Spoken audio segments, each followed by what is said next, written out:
Hi, my name's Joe Cunning, and I'm recording this in November of 2018. The following is a video of testimony I gave before the House of Representatives Energy Subcommittee in 1993. In that year, I had retired from DuPont and was named Executive Director of the National Textile Center. That is a consortium of 8 universities engaged in textile research. The funding for NTC came from the federal government.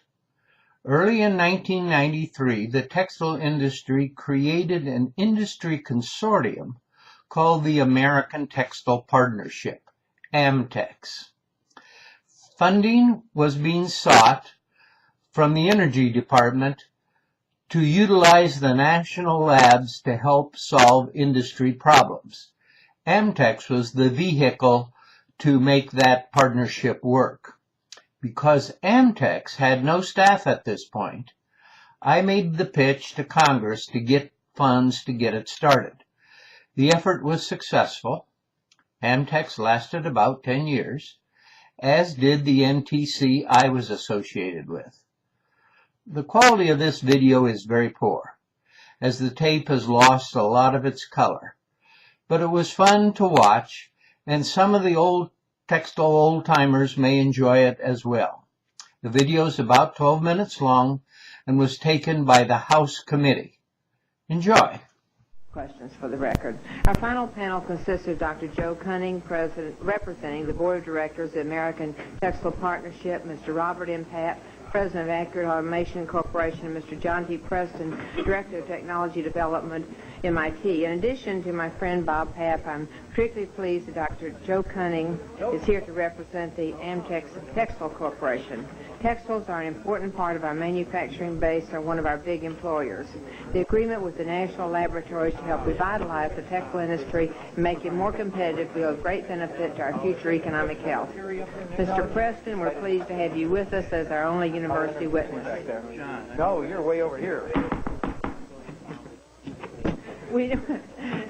I must advise the witnesses and the participants that we have to be out of this room at 4:30, and so we need to move on as best we can.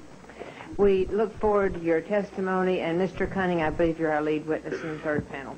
Okay, thank you very much, Madam Chairman. It's a real pleasure to talk to the Energy Subcommittee about the work of AMTEX. It's already been mentioned today, and you're one of the favorite topics. Well, it's a different and interesting thing. I want to introduce Mr. Jerry Kogan, sitting over in the corner. He's president of Millikan Research, and AMTEX has no spokesperson. So when you ask for somebody, why, we have to kind of dream up what we're going to do. And I'm director of the National Textile Center, and what I can't answer, Jerry's going to help me with. I want to place in context a little bit for you the national. Before you begin, I would like to advise all of you that we have your entire statement for the record, and you may summarize as you wish. Right. Thank you.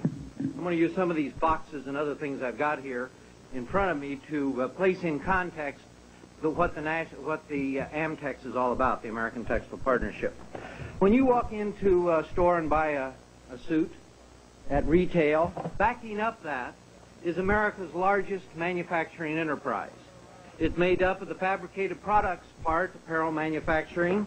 They buy stuff, the fabric part of it, and they buy stuff, the fiber part of it. This complex, as we've talked about, has 26,000 companies in it. 10% of America's workforce is in it. It puts out consumes about 5.5% of the national energy, industrial energy. It's a large, in fact, it's America's largest. $200 billion consumed at retail, and this manufacturing enterprise backs it up. Now, this manufacturing enterprise has had some difficulty. It's losing jobs. There are about 2 million jobs. We've lost 500,000 jobs over the last 10 years. And that problem has concerned us greatly, obviously, because we have We have been losing. I'm not going to go into a lot of detail about why we have lost the jobs. I'd be happy to discuss that with you if you want to get into that arena. Suffice it to say that we have also been a high-tech industry. Now that seems hard to believe. We've been investing about $4 billion a year over the last 10 years in new technology to improve the productivity of this industry, and we are successful, just not successful enough to keep the job erosion from occurring. Now, we receive our technology in a number of ways. First is, of course, there are, of the 26,000 companies, many of them have their own research arms. Before I took on this job at the National Textile Center, I took an early retirement at DuPont. DuPont spends millions and millions in research to help this enterprise. And there are many similar companies, Millikan Research is one of them, that have spent a lot of money. In addition to that, we receive our technology from around the world. A lot of the $4 billion we have invested comes from purchases of equipment that originate overseas. The equipment supply industry to this complex has left our shores.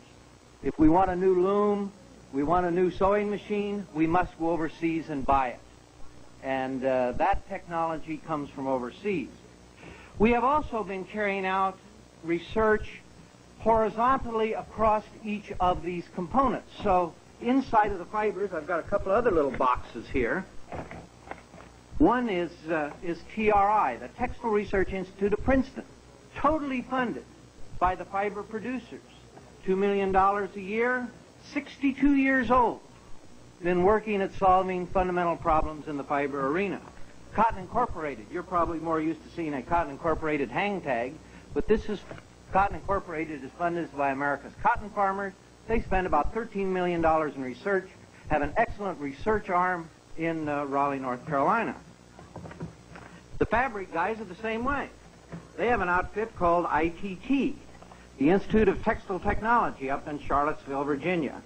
And ITT has been in business 50 years, and its task has been to supply technology across this horizontal part of the industry. These have been in operation, as I said, years and years and years. About 10 years ago, the fabricated products part, the apparel part, is the weak link in our chain. That's where most of the jobs are going, is the sewing machine operator in Sri Lanka makes less money than the sewing machine operator here. However, the sewing machine operator in America is more productive. She can produce more garments than the operator can in Sri Lanka. She just doesn't get paid 25 cents an hour. To get at this problem of technology, we formed the Textile Clothing Technology Corporation down in Raleigh. It's pardon me. These three are 100% financed by industry. This one is about 70% financed by industry, and about $3 million of it comes from a grant from the Commerce Department.